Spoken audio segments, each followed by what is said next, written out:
BMU channel میں خوش آمدید۔ ہماری آج کی ویڈیو سر سید احمد خان کے بارے میں ہے۔ ویڈیو شروع کرنے سے پہلے چینل کو سبسکرائب کرنا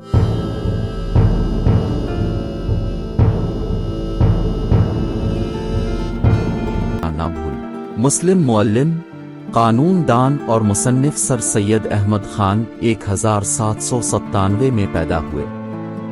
سر سید 19ویں صدی کے اواخر میں ہندوستانی اسلام کے احیاء کا بنیادی محرک تھا۔ انہوں نے بھارت علی گڑھ میں اینگلو محمدن اورینٹل کالج کی بنیاد رکھی۔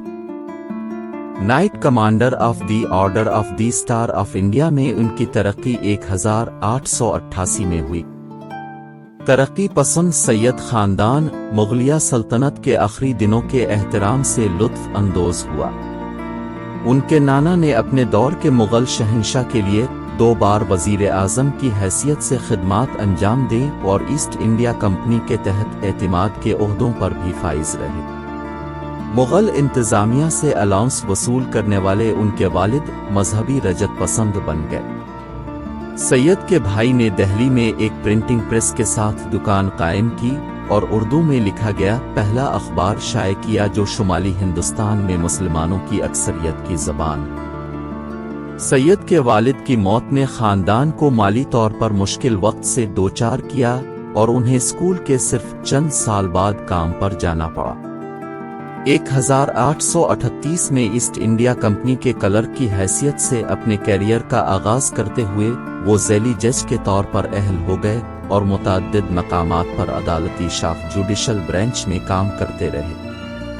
سید احمد عدالتی شاخ میں اپنے عہدے اور اس کی استطاعت کی وجہ سے ایک کثیر الصلاحیت شخص تھے۔ 23 سال کی عمر میں انہوں نے اردو میں مذہبی خطوط لکھنا شروع کیے جس سے ان کے تحریری کیریئر کا آغاز ہوا۔ دہلی کی تاریخ پر ان کی کتاب جس کا عنوان امانو منٹس آف دی گریٹ تھر انڈ ہے 1847 اشاریہ میں شائع ہوئی۔ ان کا پمفلٹ ہندوستانی بغاوت کی وجوہات the causes of the Indian revolt بھی اتنا ہی اہم تھا۔ اگرچہ انہوں نے 1857 کی ہندوستانی بغاوت کے دوران انگریزوں کی حمایت کی تھی، لیکن اس کتابچے میں انہوں نے بڑی مہارت اور بہادری سے برطانوی حکومت کی ناکامیوں کو بے نقاب کیا جس نے بڑے پیمانے پر ناخوشی اور تشدد کے بلاخر دھماکے کو جنم دیا تھا۔ برطانوی پالیسی پر اس کا بڑا اثر پڑا اور سرکاری عہدیداروں نے اسے بڑے پیمانے پر پڑھا۔ مذہب ایک اور شعبہ تھا جس میں سید احمد نے فعال اور دیرپا دلچسپی لی۔ انہوں نے قرآن پر جدیدیت پسندانہ تبصرہ شروع کیا جس کا بعد میں ان کے بیٹے نے انگریزی میں ترجمہ کیا۔ ان تحریروں کے ذریعے انہوں نے اپنے دور کے ابھرتے ہوئے سائنسی اور سیاسی خیالات کے ساتھ ساتھ اسلام کو مصالحت کرنے کی کوشش کی۔ تاہم سید نے تعلیم پر سب سے بڑھ کر زور دیا۔ 1858 اور 1859 کے سالوں میں انہوں نے مراد آباد اور غازی پور 1863 کے شہروں میں پہلا اسکول کھولا۔ سائنسی سوسائٹی کا قیام ایک زیادہ وسیع کوشش تھی۔ سر سید نے بے شمار علمی تصانیف کا ترجمہ کیا اور شائع کیا۔ اردو اور انگریزی دونوں زبانوں میں ایک جریدہ شائع کیا۔ ہندوؤں اور مسلمانوں دونوں نے مل کر ان عوامی خدمات کو پوری برادری کے فائدے کے لیے چلایا۔ 1860 کی دہائی کے اواخر کے واقعات نے مستقبل میں اس کے آگے بڑھنے کے طریقے کو متاثر کیا۔ 1867 میں انہیں گنگا کے کنارے مقدس شہر بینریس منتقل کر دیا گیا۔ تقریباً اسی کے ساتھ ہی بینس میں اردو زبان پر ہندی کو فروغ دینے کی تحریک شروع ہوئی۔ اس بغاوت کے ساتھ ساتھ سائنسی سوسائٹی کی اپنی اشاعتوں میں اردو کی جگہ ہندی لانے کی کوششوں نے سید کو یقین دلایا کہ ہندو مت اور اسلام کو الگ الگ راستے اختیار کرنے چاہیے۔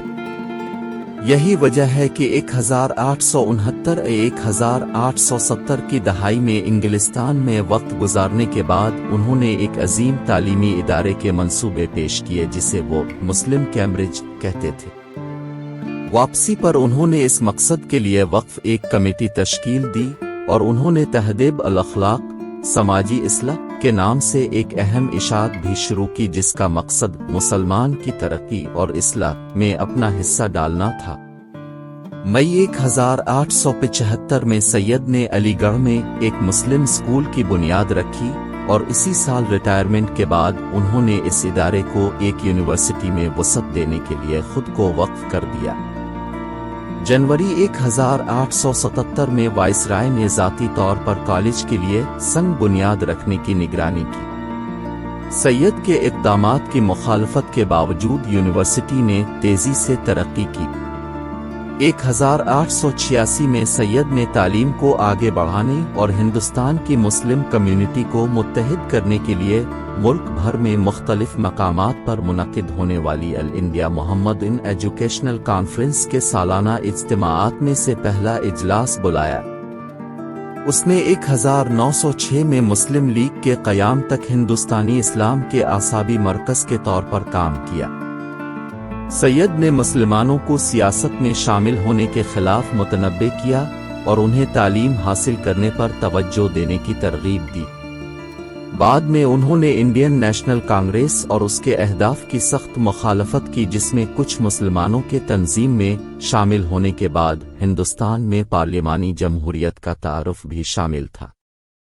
انہوں نے استدلال کیا کہ پارلیمانی جمہوریت صرف اس ملک میں غیر مساوی نتائج پیدا کر سکتی ہے جہاں نسلی اور مذہبی اختلافات سب سے زیادہ ہیں اور جہاں صرف چند مراعات یافتہ افراد کو باضابطہ تعلیم اور سیاسی تنظیم تک رسائی حاصل ہے۔ جب انہوں نے مسلمانوں کو سیاست سے دور رہنے کا مشورہ دیا تو زیادہ تر نے تعمیل کی اور کچھ اور سالوں کے بعد وہ اپنا سیاسی گروپ بنا چکے تھے۔ سر سید احمد خان کا انتقال 1816 کو ہوا۔